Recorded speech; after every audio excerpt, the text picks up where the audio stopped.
আসতেছি। কি হয়েছে? আমি অনেক দেরি করে ফেলাইছি না? আপনার মনে হয় অনেক ক্ষুধা লাগছে।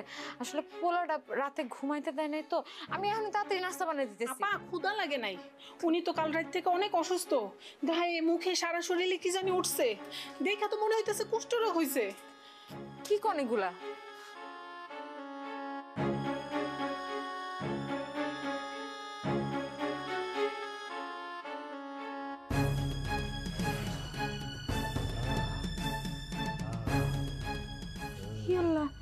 সারা শরীরে তো গোটা, কি হয়েছে আপনার?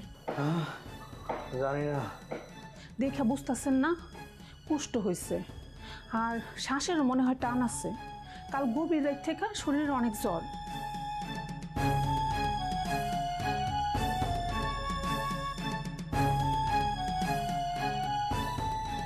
ময়না বউ। আরে মমিন ভাই, আপনি এই বন্ধ দোকানে কি করেন?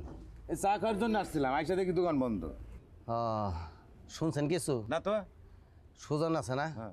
এত পুষ্ট রোগ হয়েছে। তাই নাকি? হ্যাঁ, অবস্থা খুব খারাপ, বাঁচে কিনা সন্দেহ আছে। আগে তো এই রোগ এই গ্রামে ছিল না। ওরে ভাই, এগুলা সব পাপের ফল। নাইলে এই যে দেখেন তো, এত সুন্দর বউ, এত সুন্দর পোলা থুইয়া কেউ বিয়া করে, আর এক বিয়া করে লয়েছে নতুন বউ নিয়ে আমোদ ফুর্তি করে। তো ওর হবো না আপনার, আমার হইব, ওর আরো শাস্তি হবে। তো এন বইয়ে না থেকে চলেন, সামনে যাই একটু চা খাই। আচ্ছা ঠিক আছে। এন বইয়ে থেকে তো লাভ নাই, বন্ধ দোকান। আল্লাহ, আল্লাহ এত বড় শাস্তি তুমি আমার দিতেছ। ও ও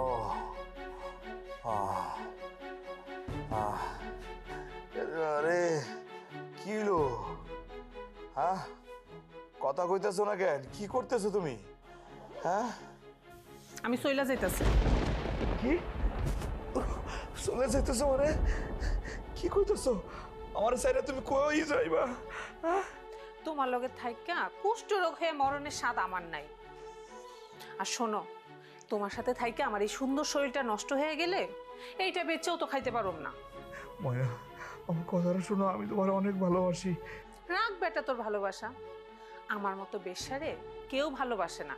তুই ভালোবাসিস আমার চামড়ারে, আমার এই চামড়া যেদিন নষ্ট হয়ে যাব সেদিন আমেনার মতো তুই আমারেও ছুঁড়া ফেলবি।